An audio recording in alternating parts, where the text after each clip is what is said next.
Showcasing magma. First move, magma clock. Second move is magma floor. Third move is magma eruption. Fourth move is the magma fist. And then the last move is magma nuclear. And then an awakening. It's elemental, good for grinding. I recommend it for grinding.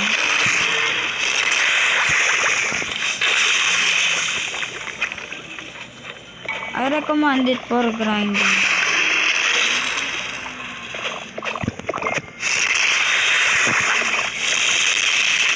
But an awakening of this is kinda useless if you watch some of video telling that is you can walk on water.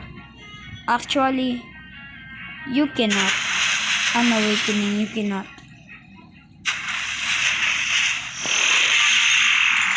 But you can walk on magma, something deep.